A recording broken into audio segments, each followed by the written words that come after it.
Thank you very much for this warm welcome in Wolverhampton. I'm going to talk about Swansea Learning City, but actually we're a city region. In Wales there are several city regions, and I think that this is an increasing trend across Europe to work as a city region. I think it's very challenging to identify exactly what your boundary is. Wolverhampton seems to be a learning region, or a city, Wolverhampton City Learning Region. At one time we were Swansea Learning City Region. So I'm going to talk about the development of learning cities. This is an aerial view of Swansea, and the university is in the centre.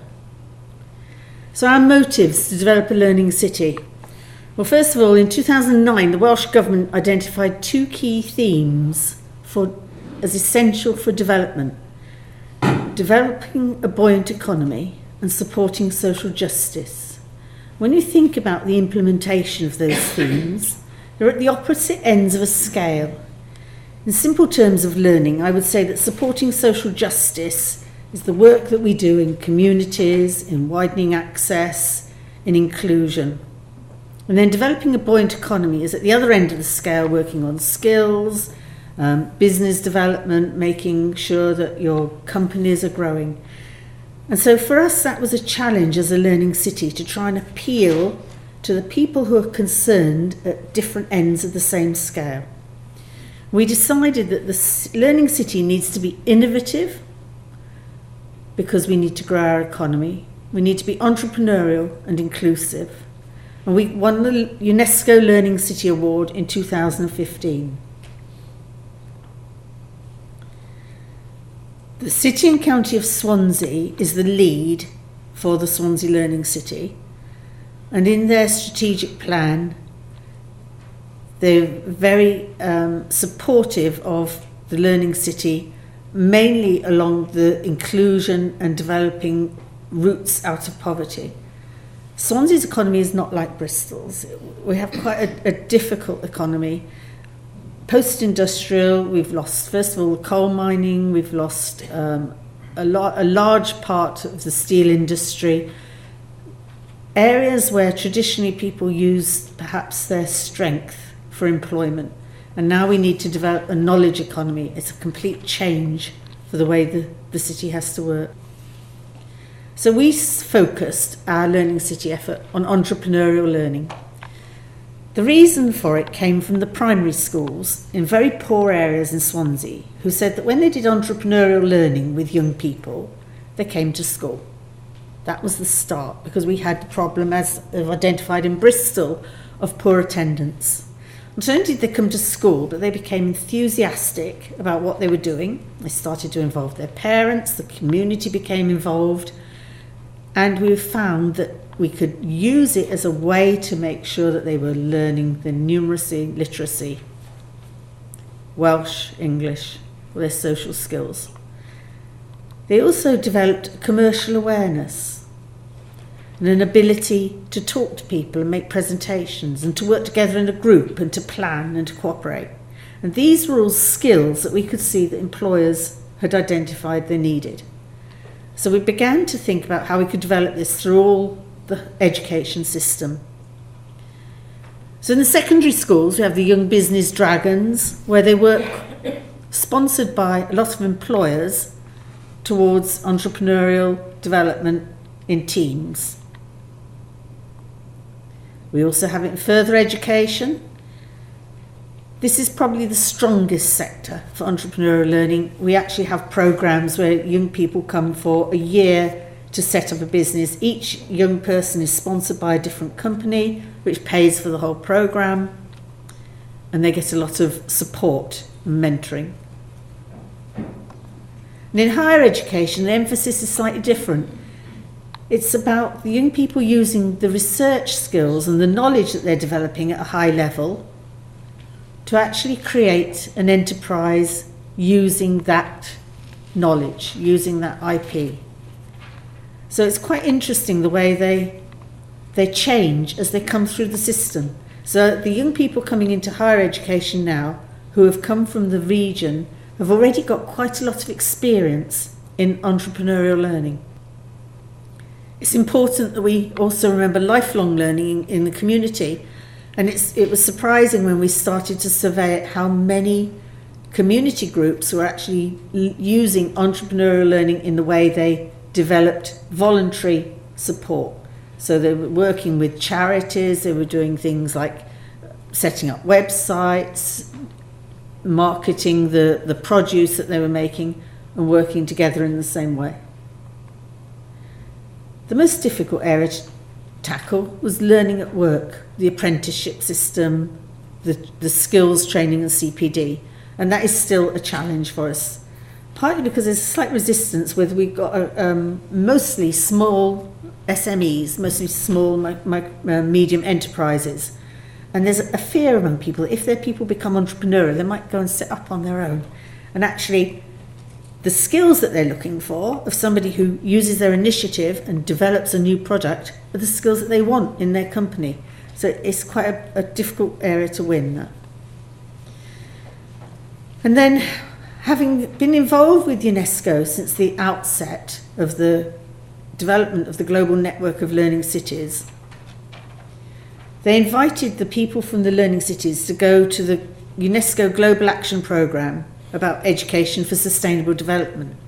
And there was the publication of the Sustainable Development Goals. And it became obvious to us that there was this development now that the context around the learning city was changing, and we had to embed sustainable development into the learning city. So we've started to think about how we can do this, again using our focus on entrepreneurial learning. Adult educators will recognise this author, the importance of understanding why you're doing something is really, to me, the basis of all the work that you're doing. So the Sustainable Development Goal for education, if you look at Target 4.7, by 2030, ensure that all learners acquire the knowledge and skills needed to promote sustainable development, including, among others, through education for sustainable development. So we have this worldwide initiative to increase the understanding of sustainable development, and learning cities are seen as the vehicle for doing this. So if you're doing a bid to UNESCO to become part of the global network and you're writing your case study, you need to ensure that sustainable development is the theme running through your work. In Wales, we're slightly different to in England, and we actually have legislation that supports this. The Wellbeing of Future Generations Wales Act in 2015 means that public bodies listed in the Act must do what they do in a sustainable way. Not only the public bodies listed in the Act, which of course is all the local authorities and all the services, but organisations like universities are closely involved on the public service boards, and we also work towards that. So we need to make sure when we're making our decisions that we take into account the impact we could have on people living their lives in Wales in the future. Sounds very simple. It's quite a lot of work to make sure that everything that you do is considered in the light of the future, the impact it will have on the future. So could we combine, instead of starting again with education for sustainable development throughout all schools, which we had tried in the past and found quite difficult to implement because teachers were concerned about how to do this. They took to entrepreneurial learning like ducks to water and really enjoyed working in that way. Could we bring sustainable education for sustainable development into our entrepreneurial learning?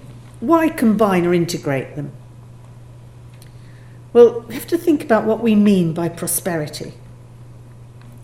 Swansea, and I don't know if any of you have been to the Gower or the region around the Brecon Beacons and the areas around Swansea, absolutely beautiful. There is a lot of poverty, but it doesn't cost a lot to go out and enjoy the countryside. Do we want to build on all that and bring heavy industry back to Swansea?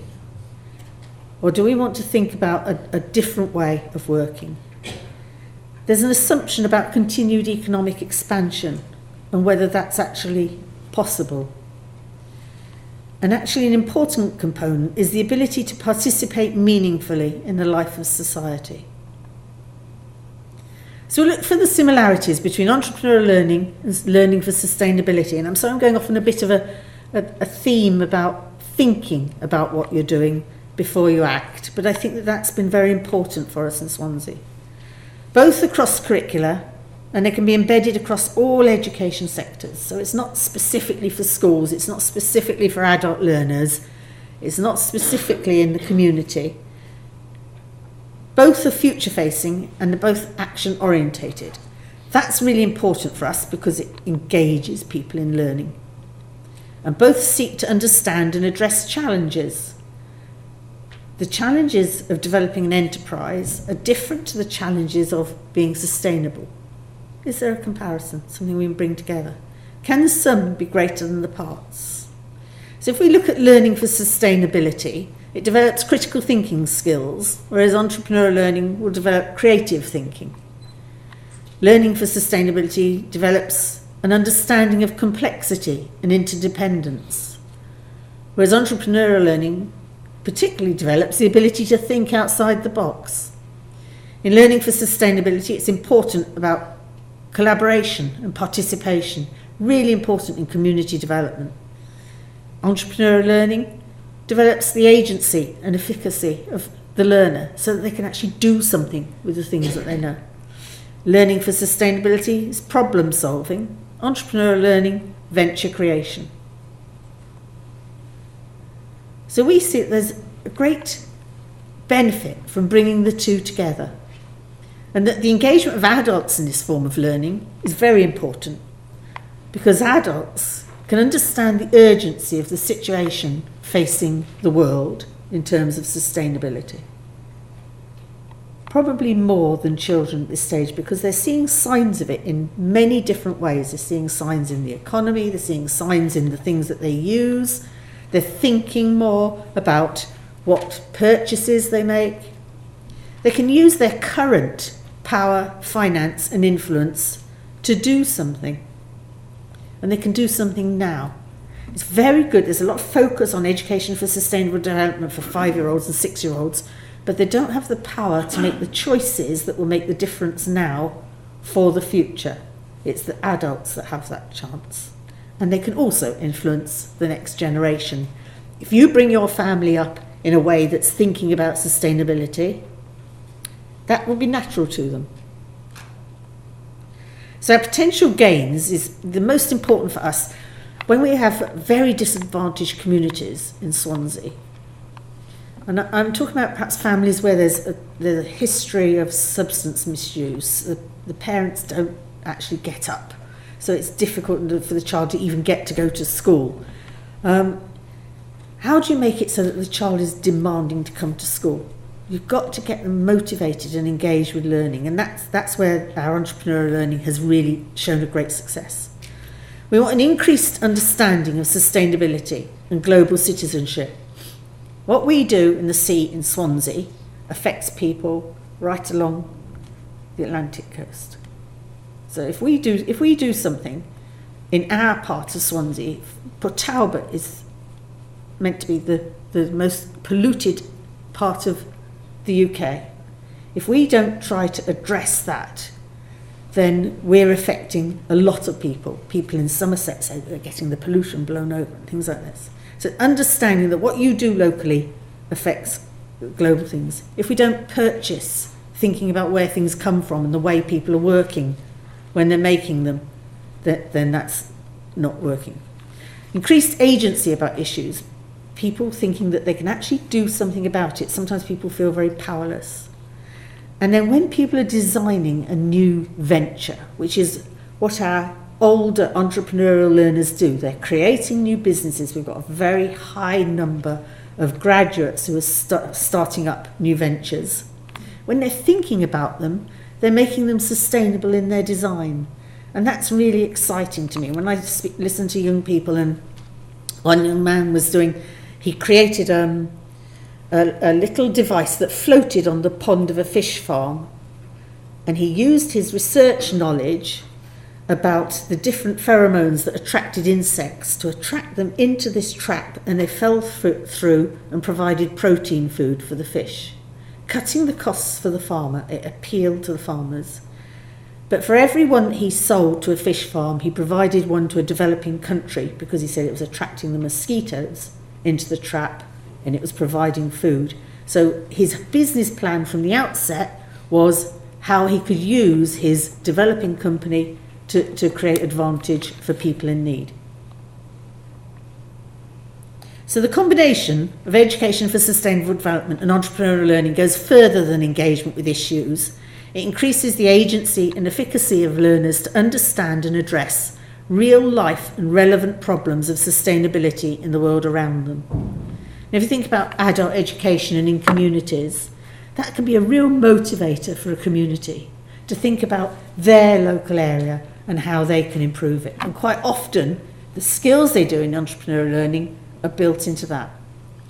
So going back to why we chose this, I think it was because as a region, entrepreneurial learning not only appealed to the people, the business leaders who wanted people with those skills and the people who are working in communities, but it also has an impact on the economy and it engaged people with learning. So it was important now that if we can try to build on this and find a way to bring education for sustainable development into what we're doing. Why did we have a theme for learning? Well, I think it's very challenging to just say, let's increase learning. And to actually focus on one area gave everybody something to do. Yes, okay, we don't have any entrepreneurial learning in our school. Let's start it. We're not using it with our apprentices. Is it important that an apprentice understands how the business that he or she is working in is financed and how it runs? I think so. I think it's important that we all understand how our organisations are funded and how that's influenced. So it's throughout every aspect of life we're able to make the Learning City relevant to people. In terms of the things that Tommy was talking about way we work together, we started off by setting up a panel, as Tommy did. We had all the further education leaders involved. We had the local authorities representing the schools, and we had people from businesses, and we also had local entrepreneurs. So it was a very interesting combination at the original meetings. I was involved from the outset because I've been involved with Unesco, but actually I've pulled back now and I spend more time looking at the concepts of how the development works, and the local authority is running with the implementation of it. But the lessons we've learned: find out about the Global Action Programme for Sustainable Development in Unesco. It helps you to think about how you're going to embed sustainability into the work that you're doing. Plan to include it in some way or other. Don't forget, adult learning is really important. It's the heart, really, of making change, because if you can engage adults, then you can actually change a whole family. If a parent gets involved in learning, they're making a wonderful role model for their young people. If young people aren't going to school, but then they see that their mum is doing some homework, it makes a difference to the way they think about learning. So we must really ensure that adults, with their opportunity to change the world, are involved. And I mean adults of all ages, because grandparents are increasingly important as well. Make sure that it's in work as well as in the community. And this is quite interesting. We've got very large employers near us who are very much on board with this. It's much more difficult to engage the SME sector, partly because there's so many of them. But we're doing a lot of work on developing things like degree apprenticeships. We're doing a lot of work on making pathways for skills development and CPD. And if we are the providers, we can embed sustainable development into those areas. But there is a whole area of the business community that's very interested in sustainability, the circular economy, the way in which they can actually save on costs but make a better product, and it actually makes their products more marketable. So you can use that angle to get your companies involved. And then aim for a UNESCO award. It's the next step really, for once you've joined the Learning City, the global network, meet other cities, talk to them. They're all very different, but you should be aiming to get an award for your city, because I think that makes a real difference and people feel they've made an achievement, and it's something that you can put up in your hall and feel very proud about, and it helps you to see the direction that you're heading in. Thank you.